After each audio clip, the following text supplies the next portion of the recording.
All right, so this is Jason Thompson, Emergency Products and Research. We're actually here today with a crew, my Wednesday night crew with Springfield Ambulance. And what we're doing tonight is we're actually going to have a conversation about infection control and how we clean an ambulance. And we thought that we'd go ahead and just record it while we're doing this, so we can kind of look back on this. And anyway, everyone want to introduce himself from? How you doing? I'm Ethan. I'm Chris. Colin. Michelle. All right. So what we're going to do is we're just going to kind of just walk around the ambulance and we're going to talk about things, and then hopefully this has some kind of benefit. So, all right. So we all have kind of a varied range of experience, and as pre-hospital care providers, right? Yep. So we have.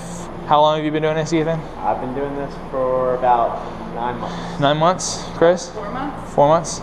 2 months. 2 months? 2 months. 2 months. And before that, how much hospital experience? Zilch.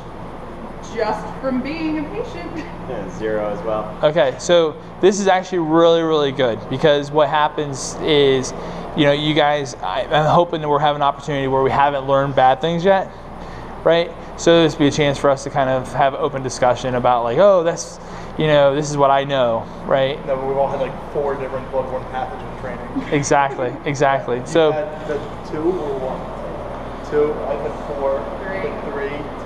2. okay, well, cool. So and just for those who are viewing this, we're actually in Delaware County, PA, just southwest of Philadelphia. So anyway, so we have a standard ambulance. Here at Springfield, we actually have 2. We actually utilize a striker power cot. So this is kind of a standard setup, I think, that we'll see across the country. So all right, so let's go from what we're going to do now is we're going to say we just came back from a medical call, right? It's just an average medical call. Let's say we went to a lovely place called Harley Manor, right? Alright. So Harley Manor happens to be a senior commons, a senior living area. There's some nursing side, and there's a non-nursing side. So just for everybody watching this. So we went there, we picked up a lady who wasn't feeling so well. Maybe it was a hypotension. That sound good? Yep. It was a hypotensive patient. The nurses there tell us that she's been battling the flu for a while, right? She hasn't been feeling well. So we took her to the hospital. We've dropped her off, and we're now back. In the conversation we did what? So we took her. We arrived at the hospital. We arrived at Senior Commons. We get to Senior Commons, and we should have our gloves on, right? The nursing staff, or whoever is there, the residential facility managers, should be telling us, hey, she has blank, right? Giving us a little history on the patient so we can prepare ourselves whether we needed to have some kind of respiratory precautions. And then after that, we go ahead and we introduce ourselves to the patient, right? So, you know, and then basic EMT stuff is, hey, you know, Mrs. Jones, my name's Jason. I'm here to help you. What's going on tonight? You know, do you mind if I touch your wrist to take a pulse? You know, I'm going to need to take a blood pressure. Is that okay? Do I have any problems with the right arm, left arm? Those kind of things, right? All your basic stuff. So now we're kind of really thinking about, you know, our interaction with the patient, right? It's not just to protect ourselves from infectious disease. We're also trying to protect her because she also could be immunocompromised. So we're trying to think about all that stuff, right? So Mrs. Jones, we develop a rapport with her. We treat her and we take her to the hospital, right? They tell us that she's had the flu, but that's really all that they really know. So now we've gone to the hospital. We're at the hospital, and what's going on at the hospital? We're transferring her into the care of nursing staff, right? We are taking our litter, our stretcher, our cot, whatever you want to call it, and we're placing it up beside another stretcher, right? Yep. So we're now, there's a risk of cross-contamination there, so we can call that one potential source. And that's not just from their stretcher to ours, that's also from our stretcher to theirs, right? Yep. So we've now introduced things on our stretcher to theirs, and we've had a little party, right? So they've all got to know each other. We've shared a little bit between stretchers. As she moves across, she's carrying stuff with her, right? So then there's the hospital itself, the nursing staff, everybody that we're around. We all carry something, right? And my understanding is now, I forget what the last World Health Organization numbers were, but you're talking nosocomial infections are in the hundreds of millions annually around the world. So you think about those numbers of like healthcare acquired infections, not like I went to Applebee's and I got foodborne, illness. This is I came in contact with a healthcare provider, and that healthcare provider made me sick, right? So think about that, how bad that is. I went to somebody for help, and they provided some degree of help, but they also made me sick at the same time. So those are kind of things that we're really trying to think about more. So now we think about the litters, meeting, having their little party. We think about the nursing staff now coming. Some of them have gloves on, some of them don't. Some of them wash their hands before they make contact with the patient. Some wait until after they make contact to wash their hands. I mean, so you see all kinds of stuff like that. We as pre-hospital care providers do the same thing, unfortunately. We put our gloves on. Some of us have good etiquette on how to do that, a good procedure. Some of us don't. Some wash our hands before going to call. Some don't. Some don't wash their hands when they get done with the call. I mean, our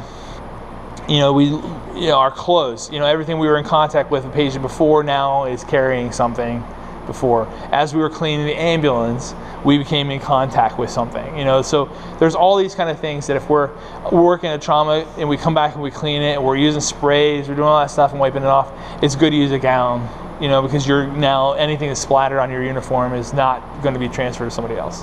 So there's all kinds of things we don't really think about, but we should. So anyway, so now we've had a little party of the stretchers, we've met nursing staff, we've transferred patient care, we now go out and we clean down the stretcher, or we should, right? Yep. So, and I think that we have, I haven't been on a call with a crew here that hasn't taken great liberty in making sure that it was clean. Yeah. I'm pretty confident that if I looked hard enough, we'd probably find somebody who, isn't spending nearly as much time on it as they should. And I guess one of the things, and fortunately for me, I will say I learned the hard way on a lot of these kind of things, and I've been on calls where this horror just comes about you. Like, you realize, like, this patient's riding on this stretcher and there's blood on the handles, and the patient, like, wasn't bleeding. Like, they didn't get an IV stick, they didn't get anything, and there's blood all over the handles, and you're like looking at this and you're like, how do I get it cleaned up without the patient like realizing this? And then so once you experience that, it's like note to self, right? And those are the times where I neglected to do my, I just got on shift and I went through the ambulance. I should have looked at those things a little more, or I jumped on another ambulance, to do something, and I'm like, holy crap, like, this is disgusting, right? So I've learned through that I'm not just cleaning the stretcher for myself. I'm also making sure, as a double check, to make sure the people who should have cleaned it before me, did a good job. And with the understanding that sometimes people make mistakes and sometimes people don't get a chance to get to things. So it's not that they didn't do it because they were lazy. It's just that it's always good to look after each other, cover each other's backs, right? Yep. And so anyway, so we go out. We're using bleach. We're using whatever it is, the cleaners we have for disinfection. One of the things that, how many of you guys, when you pull the tub of the wipes out, right? How many of you actually read the label of what it says? Don't pull off the top. It says use rubber gloves. There you go. Okay, Michelle, what do we use? What do we use? What Yep. should we use? No, what is it? No, what do we use? What is our product? Sorry, Super Santa Claus. So we use a Super Santa Claus. What does that? Germicidal. What is the instruction? What are the instructions? Right. Well, I just hear what Colin just said. We actually are handling a container that people were handling. It's not even a matter of that. It's the matter of that stuff, like, is like proven to cause severe issues. Oh yeah. Like, and you're right. Yeah. Well, and not in handling it without gloves on, right? and I don't want to jump to like saying like it causes cancer, but I'm like 80. Well, no, but some of these things they're caustic. Some of them are caustic. Some of them are actually known carcinogens. Some, there's all kinds of things. So to Colin's point is that we're handling a container that not only does it have infectious stuff on the outside, because we were most likely using it to actually clean up an infectious thing with dirty gloves, but we also are now handling something that may have residue on it from the cleaning product itself, and now it actually could be absorbed through your skin, and then or just carried until you go to eat your sandwich after this is done, right? So, but what does this say? This says actually the directions for the use is remove lid. Let's see here, center wipe, disinfect. Heavy soil. Let's see here. No, I'm actually looking for the time. Okay, so to disinfect and deodorize. To disinfect non-food contact surfaces only, use a wipe to remove heavy soil. Unfold a clean wipe and thoroughly wet surface. So keyword, thoroughly, right? Treated surface must remain visibly wet for a full 2 minutes. Never Use additional wipes if needed to assure continuous 2-minute wet contact time. So what does that mean? It means don't fan it, let it dry on its own. If you see that it's drying quickly, re-wet it, because you have to stay wet for 2 minutes, right? And then we let it air dry. And then these directions also apply to Mycobacterium bovis, or BCG, tuberculosis. So, and the best thing is to actually apply this at around 68 degrees Fahrenheit, so at room temperature. So Michelle's point, when you're using the product, you're supposed to wear disposable protective gloves. Again, I'm contacting it. I will make sure I deal with that. Protective gowns, masks, and eye coverings when handling HIV, AIDS virus, HBV, or HCV infected blood or body fluids. So universal precautions are what? Which you should have that on already if you're... Everybody potentially is infectious. Either we're infectious to them or they're infectious to us. So body substance isolation, right? So I'm not sure how you guys feel about PPE, but PPE is for me. Yeah. I don't care about friction in that aspect. Right. It's entirely for me. I mean, if I had the time, I'll throw in another pair of gloves to make it more.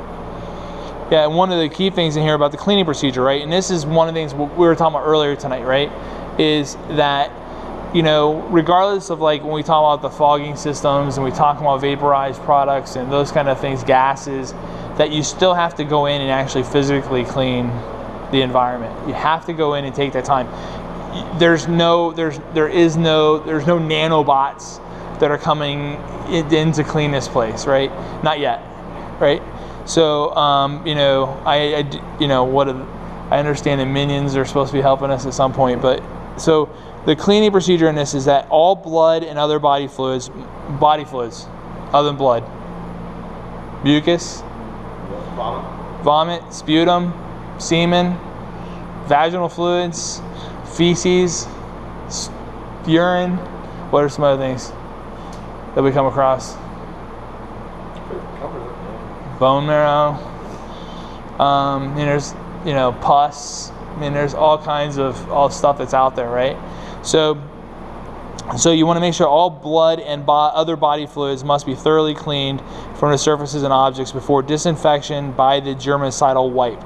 Open, unfold, and use first the germicidal wipe to remove heavy soil. Do you guys understand what that said? What does that mean? Colin, what's that mean? Here, I'll read it back again. Very important. All blood and other body fluids must be thoroughly cleaned from the surfaces and objects before disinfection by the germicidal wipe. As in get rid of the visualness of that bacteria. Right. By simply just wiping that up doesn't mean it's disinfected. That all has to be cleaned up. All the physical matter the biomatter has to be removed and discarded. Right. This is a second. Then you take the copious amounts and allow that to contact for 2 minutes. Right. So again, we don't read this. So disposal of infectious materials. This is extremely important. Used wipe, blood, and other body fluids should be disposed of according to local regulation for infectious waste disposal. So, again, how do we dispose of things? I will tell you that we use the design of this ambulance has very shallow trash reservoirs, containers. Sometimes you'll find that the crew before didn't empty it, so you open it up and it's all of a sudden, it's like, bring, like surprise, jack in the box, right? Yeah. Everything just comes flying out at you. And then you're gonna you're gonna shove this thing in there. So now it's up on the roof of that thing is all contaminated now by stuff, right? What's that? Never shove it, but it's got to go somewhere, right? So, contact time. Again, back to this. So we removed what they refer to here as heavy soil. We removed the heavy soil. It looks clean now, right? But it's not disinfected. It looks clean, but it's not disinfected, right? So contact time. Now you use a second germicidal wipe to thoroughly wet the surface. Allow to remain wet for 2 minutes, then let air dry. This goes back to what we were talking about in the past. Like, when we wipe the stretcher down and we get it all clean, and then we go and grab a paper towel real quick, and we sop it all up so we can throw our sheet on, right? Well, and why do we do that? And this is becoming really, really important. We do that because we need to get the ambulance, we need to get the sheet on there so we can get everything loaded back in the ambulance so we can get back on the call. The truth of the matter is that we really need to make sure that that we're having adequate contact time. We can't rush it. Just because we're in a hurry, that doesn't mean the germicidal is going to work faster. It works at its own pace. So anyway, that is what we use as super sandy cloth. Disinfects in 2 minutes. So, but that's not par for the course. Everything requires a certain amount of time depending on what the chemicals are, and I think that's